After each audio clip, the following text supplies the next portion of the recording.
ତେବେ ପରମାତ୍ମା ନିଜର ମୁଖରୁ ବ୍ରାହ୍ମଣମାନଙ୍କୁ ଜନ୍ମ କରିଦେଲେ, ଭୁଜାରୁ କ୍ଷତ୍ରିୟମାନଙ୍କୁ ଜନ୍ମ କଲେ, ଉରୁ ଅର୍ଥାତ୍ ଉଦରରୁ ବୈଶ୍ୟମାନେ ଜନ୍ମ ହୋଇଗଲେ, ଆଉ ପାଦରୁ ଶୂଦ୍ରମାନେ ଉତ୍ପନ୍ନ ହେଲେ।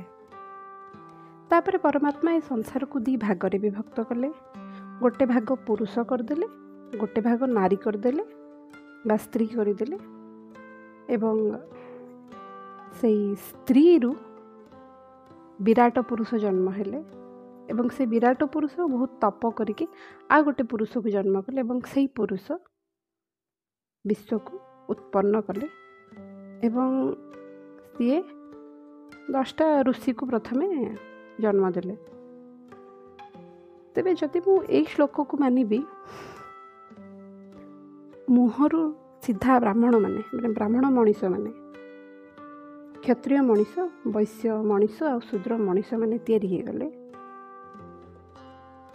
ତାହେଲେ ବିବର୍ତ୍ତନବାଦ ବା ଥିଓରି ଅଫ୍ ଇଭଲ୍ୟୁସନ୍ ଯାହା ଆମେ ପଢ଼ି ଆସିଛନ୍ତି ଏଲଙ୍ଗ ୱିଥ୍ ପ୍ରୁଫ୍ସ ଆଣ୍ଡ ଏଭିଡେନ୍ସେସ୍, ବୈଜ୍ଞାନିକ ବିସ୍ତାର ବୁଝେଇକି ଆମକୁ ଯେଉଁ ପଢ଼ା ହେଇଛି ସେସବୁ ତ ଭୁଲ ହେଇଯିବ। ତାର କିଛି ଅସ୍ତିତ୍ୱ ହିଁ ରହିବନି ଯଦି ଆମେ ଆମ ଧର୍ମଗ୍ରନ୍ଥ ମନୁସ୍ମୃତିରେ ଲେଖା ହେଇଥିବା କଥାକୁ ଆମେ ଗ୍ରହଣ କରିବା। ତାର ତ କିଛି ଅସ୍ତିତ୍ୱ ରହିବନି ଥିଓରି ଅଫ୍ ଇଭଲ୍ୟୁସନ୍ର, ଯଦି ପ୍ରକୃତରେ ଏମିତି ହିଁ ସୃଷ୍ଟି ହେଇଥିବ। ଆଚ୍ଛା, ଯଦି ବ୍ରାହ୍ମଣ କ୍ଷତ୍ରିୟ ବୈଶ୍ୟ ଶୂଦ୍ରକୁ ପରମାତ୍ମା ତିଆରି କରିଦେଲେ, ତାହେଲେ ୟାଙ୍କୁ ଛାଡ଼ିକି ବି ତ ଆହୁରି ଲୋକ ଅଛନ୍ତି ନା। ମୁସଲମାନ ହେଇଗଲେ, ଖ୍ରୀଷ୍ଟିଆନ, ବୌଦ୍ଧ, ଜୈନ ହେଇଗଲେ, ତାହେଲେ ତାଙ୍କୁ କିଏ ସୃଷ୍ଟି କଲା? ଆଉ ଜଣେ ପରମାତ୍ମା, ତାଙ୍କ ପରମାତ୍ମା ନା ଆମ ପରମାତ୍ମା ସମସ୍ତଙ୍କୁ ସୃଷ୍ଟି କରିଛନ୍ତି?